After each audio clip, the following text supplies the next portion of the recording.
Is Lewis Hamilton really leading Ferrari's revival, or are we just seeing a mirage disguised as progress? Because the classification data at the 2025 United States GP reveals something much more complex than it seems. Lewis Hamilton arrived at the Circuit of the Americas with silent but palpable pressure.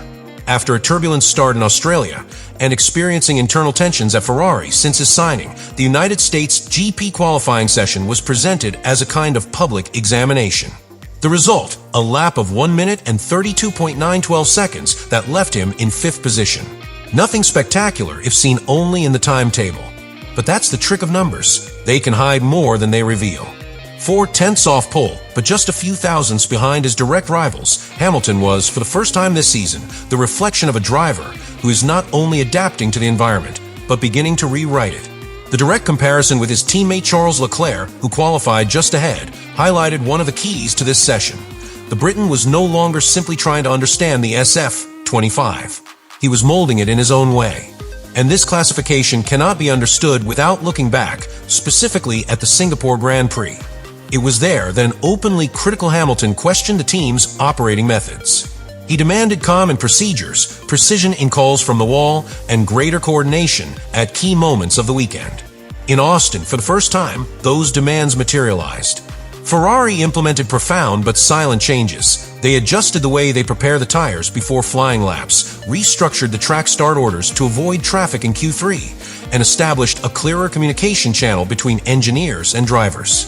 The result was a more serene work environment where each decision was supported by clear logic. Hamilton described it simply: everything was calmer and more precise.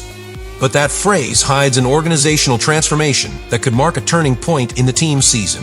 However, the fact that really surprised most attentive analysts was not the final time itself, but the way in which it was achieved.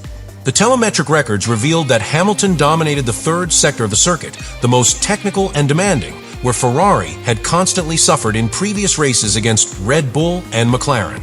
There, the SF-25 showed a stability that until then it had not been able to sustain. That improvement didn't come out of nowhere.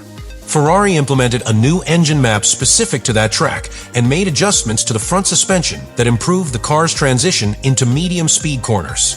But the most significant thing was Hamilton's ability to adapt his driving to a car that is not yet completely to his liking. It suffered from understeer, the car's tendency to not turn enough in slow corners, and had to open the front wing by up to 8 points, an aggressive change that indicates the magnitude of the problem. Even so, he managed to control the situation and extract performance. It wasn't a perfect lap, it was a lap built on constant adjustments, real-time decision-making, and pure experience. Ferrari arrived in Austin looking for redemption, but what they found was an artificial calm, sustained by the makeup of a good qualifying session. On the outside, the team seemed to have regained order. The image of Hamilton comfortable in his surroundings and the promising results on the track gave the impression that the storm had passed. But inside the red garage, the tension continued to build silently, like a pressure contained beneath the surface. The telemetric data leaked after the qualifying session, especially during the sprint, made it clear that the SF-25 is still a car with many faces. One moment it can behave with surgical precision in mid-corners, and the next it can abruptly lose traction when exiting a hairpin. It's not just a matter of lack of downforce. It is a matter of inconsistent behavior. A sensation that leaves the driver alone, without clear references about how the car will react in the next turn. And that uncertainty in Formula One is the most dangerous enemy. Hamilton expressed it without filters on the radio after the sprint classification.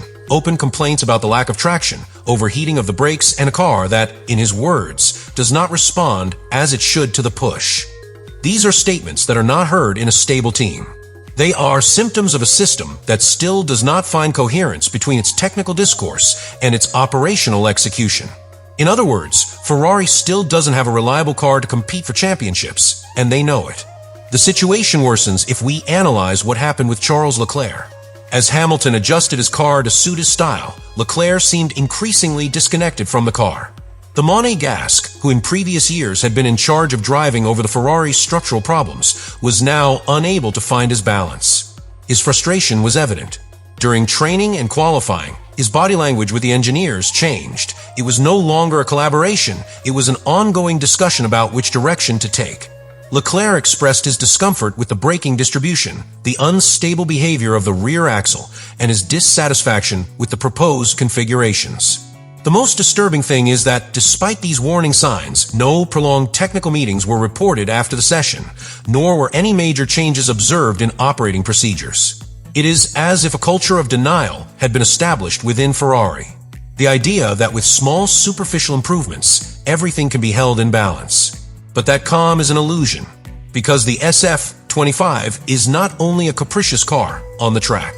It is also the reflection of a team that has not yet managed to align its structure with its ambition. Hamilton, with his experience, perceives these cracks. And while he has temporarily managed to impose some order with his influence, he knows better than anyone that true transformation does not come with a quick turnaround. It arrives with consistency, with a car that responds the same in every corner, with decisions that anticipate, not react, and that today is still missing. What is happening now is a kind of internal truce. Ferrari continues to operate, but it does so at the limit of its own stability. With each passing weekend, the pressure on engineers increases. The direct comparison between its two drivers does not help. And while Hamilton begins to feel like master of his surroundings, Leclerc distances himself, both emotionally and technically. That internal division might seem minor, but in a championship as tight as 2025, titles are lost through the cracks. Not in the big failures, but in the small disagreements that are not resolved. And Ferrari, once again, seems to have gained some time, but not control. Qualifying in Austin left a contradictory feeling. On the one hand, Hamilton's performance represented a sign that Ferrari was moving forward. On the other hand, this improvement seemed to be built on a fragile foundation, vulnerable to any deviation from the ideal script. The big question this weekend leaves is not whether Ferrari was competitive, but whether that competitiveness is sustainable. That Hamilton's performance was brilliant, yes, but it was also the result of a very specific scenario. A configuration that was almost surgically adjusted to his needs, track conditions that favored Ferrari in certain sectors, and a session in which the execution was almost perfect. But modern Formula One does not reward isolated moments. Rewards repetition of excellence. And that is where the doubts begin to weigh. The SF-25 continues to be a car that does not forgive mistakes. Its slow corner behavior continues to be unpredictable, as demonstrated by Hamilton's need to open the front wing by 8 points. That's not a minor adjustment. It is a technical decision that reveals a lack of structural balance. If the car demands that level of aerodynamic compensation, it means it is not operating within an optimal performance window, but rather in a zone of constant compromise. Furthermore, the car has shown thermal fragility that has not yet been resolved. During sprint qualifying, both Hamilton and Leclerc suffered from overheating brakes. And this is not an isolated problem. It's a pattern. When the car is pushed to the maximum in fast sequences, temperatures soar and rear traction degrades. In a long season with urban circuits, abrasive layouts, and extreme conditions, this type of weakness can drag down vital points. What happened in Austin can be seen as a positive warning. The car has potential. The team has tools. Hamilton has the talent and the experience. But turning that spark into sustained fire requires more than good grading. It requires constant evolution, internal cohesion, and brave decisions from the wall and from Maranello. In other words, Ferrari has taken a step, but the path to true progress is just beginning. And if they don't manage to make the next one before the championship slips away, we may look back and remember Austin not as the beginning of the resurgence, but as the last time we believed it was possible. The 2025 United States Grand Prix did not simply leave a timesheet with names and times. He left a warning. Because what we have seen in Austin is not the faithful reflection of a dominant Ferrari, nor the immediate return of a world champion Lewis Hamilton. It is the representation of a transition, a moment when potential intersects with fragility, talent with uncertainty, the experience with urgency. Hamilton has shown that he didn't just come to Ferrari to drive.